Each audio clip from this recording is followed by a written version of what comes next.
Hi, இன்றைக்கி டே 6 lunch box recipe sambar சாதம் உருளைக்கிழங்கு தான். இதுக்கு ஒரு குக்கர் எடுத்துக்கோங்க. 3 டேபிள் ஸ்பூன் கடலெண்ணெய் ஆட் பண்ணியிருக்கேன். கொஞ்சமாக நெய், 1 ஸ்பூன் கடுகு, அரை ஸ்பூன் வெந்தயம், 1 ஸ்பூன் சீரகம், கொஞ்சமாக வறுக்காத நிலக்கடலை, முந்திரி பருப்பு, பூண்டு இந்த மாதிரி நறுக்கி சேர்த்துக்கோங்க. எல்லாம் வதக்கிட்டு ஒரு பெரிய வெங்காயம், அதுக்கப்புறம் ஒரு பச்சை மிளகாய் போட்டு வதக்கி விட்டுருங்க. வெங்காயம் வதங்கணுன்றதுக்காக இப்போ சால்ட் ஆட் பண்ணுறேன். ஒரு 5 மினிட்ஸ் கழிச்சு பார்த்தீங்கன்னா வதங்கிருக்கு. இப்போ நம்ம வெஜிடபிள்ஸ் சேர்த்துக்கலாம். நான் பீன்ஸு, கேரட்டு, பட்டாணி எடுத்துருக்கேன். நீங்கள் என்ன வெஜிடபிள்ஸ் வேணாலும் சேர்த்துக்கோங்க. ஒரு தக்காளி பழத்தை அறுத்து இந்த மாதிரி போட்டுக்கோங்க. இப்போது லைட்டாக சால்ட் ஆட் பண்ணிக்கோங்க வெஜிடபிள்ஸ்க்கு. நல்லா மிக்ஸ் பண்ணிவிட்டு லோ ஃப்ளேம்லேயே ஒரு 5 மினிட்ஸ் விட்டுருங்க. இப்போ இந்த மாதிரி தக்காளி நல்லா மேஷ் ஆகி வரும். இப்போ இதுக்கு தேவையான ஸ்பைசஸ் 1/4 டீஸ்பூன் மஞ்சத்தூள், அரை ஸ்பூன் மிளகாய்த்தூள், 1 ஸ்பூன் சாம்பார் தூள் எல்லாத்தையும் நல்லா மிக்ஸ் பண்ணிவிட்டு இப்போ கொஞ்சமாக தண்ணி ஆட் பண்ணி வெஜிடபிள்ஸை வேக வைங்க.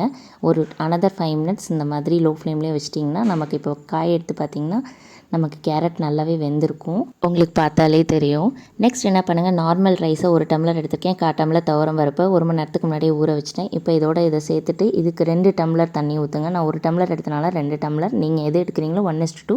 அப்புறம் அரிசிக்கு தேவையான சால்ட்டு, கொஞ்சம் கருவேப்பிலை, கொத்தமல்லி போட்டு எல்லாத்தையும் நல்லா மிக்ஸ் பண்ணி விட்டுருங்க.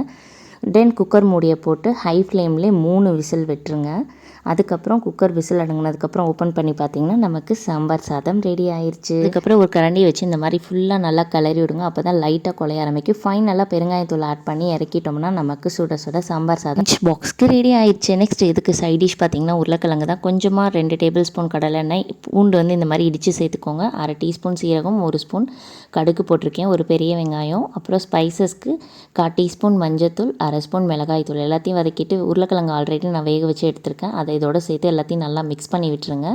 இப்போ உருளைக்கிழங்குக்கு தேவையான பெருங்காயத்தூள் கொஞ்சமாக ஆட் பண்ணிக்கோங்க. சால்ட் கொஞ்சம் கம்மியாக இருக்கனால நான் ஆட் பண்ணிக்கிட்டேன். எல்லாத்தையும் நல்லா மிக்ஸ் பண்ணிக்கிட்டு ஃபைனலாக நம்ம இதுக்கு மிளகுத்தூள் ஆட் பண்ணிவிட்டு கருவேப்பிலை சேர்த்துட்டிங்கன்னா நமக்கு உருளைக்கிழங்கு பொரியல் ரெடி ஆகிடுச்சு. உங்களுக்கு இந்த லஞ்ச் பாக்ஸ் ரெசிபி பிடிச்சிருந்தா எங்கள் சேனலுக்கு சப்ஸ்கிரைப் பண்ணுங்கள். ட்ரை பண்ணி பார்த்து எப்படி இருந்துன்னு சொல்லுங்கள். இன்னொரு வீடியோவில் பார்க்கலாம். பாய்.